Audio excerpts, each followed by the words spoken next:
Happy 2021, and let's crack on with the first show of the new year. Okay, I'm going to talk now about the best and worst of the festive fixtures.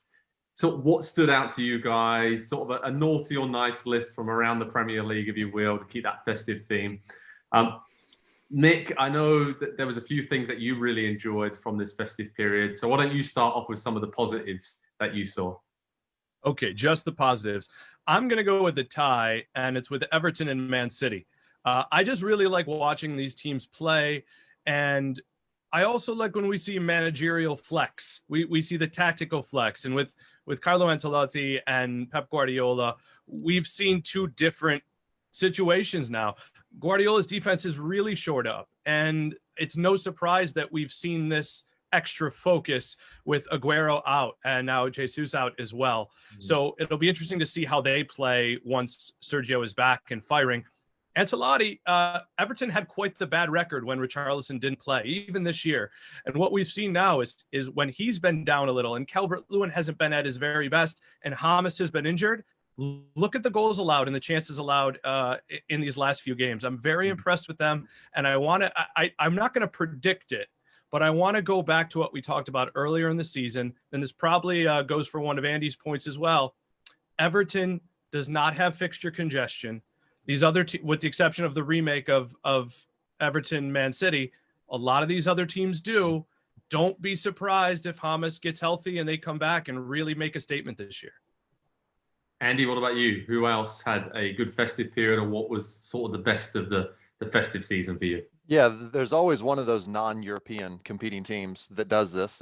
Last couple of years, it was Wolves that pushed to get really close to the top six, and they did it immediately after coming up from the championship. So I think that's a good point from Nick, and something you always have to remember, really, as you kind of try to forecast what a season is going to look like. But for me, my biggest positive, and it is another team that's not in Europe, and it's a team that's exceeding expectations of everybody. They're blowing out of the water what they did last season when they barely stayed up and avoided relegation on the final day of the season.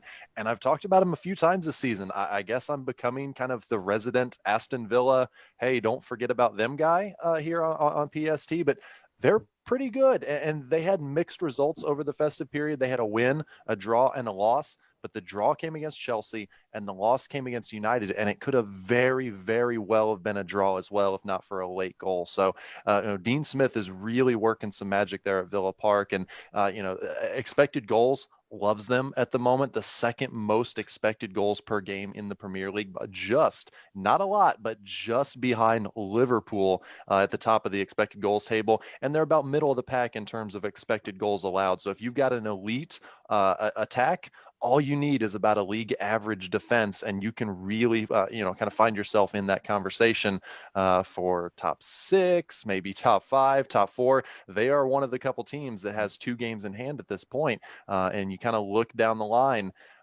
That might be a problem for other teams if they had to play 2 more extra games. But for Villa or for an Everton, like Nick mentioned, maybe not so much. Maybe it could be, it could be an advantage. You guys, you're sending a lot of love. I mean, Andy to Aston Villa, Nick usually to Brighton, if I'm being totally honest, mate. I mean, yeah, look at the Seagulls are soaring. Well, not quite so much recently, but I'm going to give some love to a team that we have not given a lot of love to all season. Quite the opposite, Arsenal. I think they won the festive season. It's pretty obvious. I don't want to, remind a certain person on this panel who said, relegation talk, and yeah, Andy Edwards definitely not looking at you about saying that Arsenal were in the relegation battle, but I was told to swing for the fences, Joe, and that's what I did. Okay. Well, mate, Done.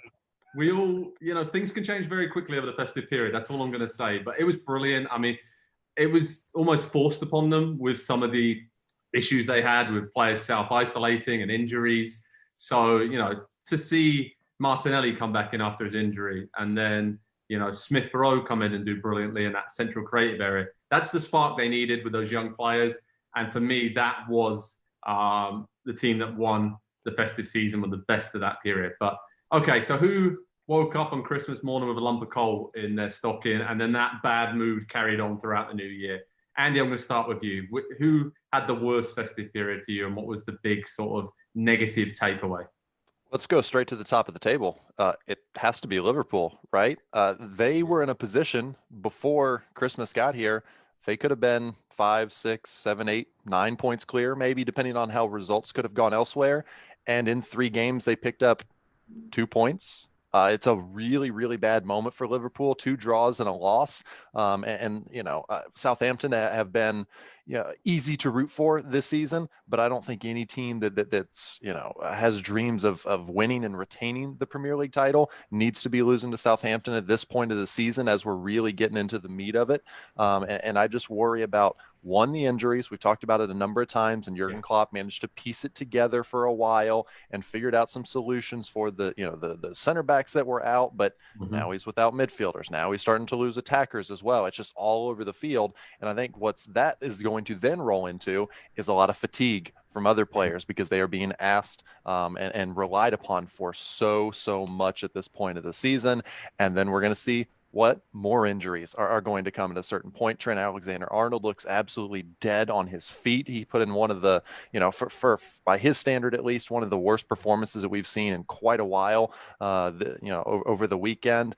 I don't know, without a hard reset, 3 or 4 or 5 days off of nothing from the players, what gets them out of this at this point, because it's a really rough cycle that they're in at the moment, and the title race is now all of a sudden it's wide open. There's not just 2 or 3 or 4, there might be 5 or 6 teams. I didn't see it a couple weeks ago when you said it, Joe. I didn't see that many teams getting into it, but they're there right now.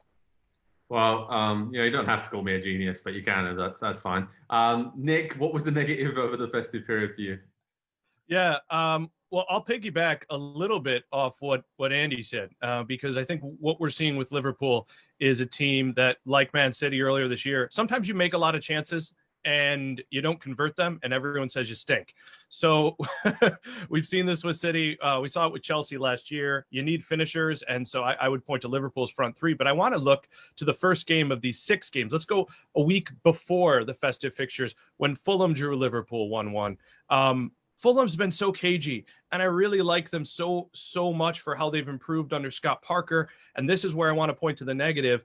After drawing 4 straight games, they've had 2 called off because of COVID-19. And now we're looking at the table and we're evaluating it on points per game and games you have to make up. And it's going to be funny all year. Where do these games get shoehorned in? How do they affect a team's balance? How do they affect a team's depth? We know that Man City and Everton, that was maybe going to be one of the most fun games of the festive fixture period. It's going to be plopped in somewhere where City's going to be like, how do we deal with this? And Everton's going to be like, oh, all right. So that's the real negative for me. I know we got to take care of ourselves, and that's a major health issue. So whenever you take COVID and you turn it on to soccer, it feels a little weird.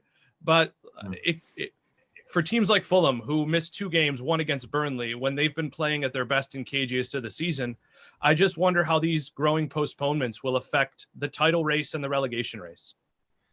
And the negative for me, I think around the title race, we've seen some big changes. Obviously, Manchester United title talks growing. I think a lot of people are ready for the wave of optimistic tweets from Man United fans, and the sort of Ollie's at the wheel is now firmly at the forefront of how he's done such a wonderful job. So maybe some people see that as a negative, but it does just show how quickly things can change. Because I remember we were not alone, gents, and about a month ago, talking about how he's on his last legs at Manchester United and they can't keep winning, games from 2-0 down at halftime. So I don't know if it's a good or a bad thing, but it's definitely the main takeaway. Nick, I don't know if you want to add something on Man United. Yeah, I just wanted to say that I'm still not sold on him, but what I might be willing to buy into is the Zidane effect, a poor man Zidane effect, because he's never been discussed at Real Madrid for being a tactical wonder, but he went in there and he just preached what Real Madrid is about and called upon history and referenced his former coaches. And that's what Solskjaer's done. I will credit him for that. He just, whether it's Rashford or this is how we did it under Sir Alex, he plays that card all the time. And when it's working, there's obviously going to be good vibes with the fans as well. And let's not forget how important that is in the age of social media. Hi there, I'm Rebecca Lowe. Make sure you subscribe to watch highlights all season long and join us at the weekend at 7 a.m. Eastern on NBCSN for Premier League mornings, and sign up for Peacock Premium, where you'll have access to 175 exclusive live games all season long.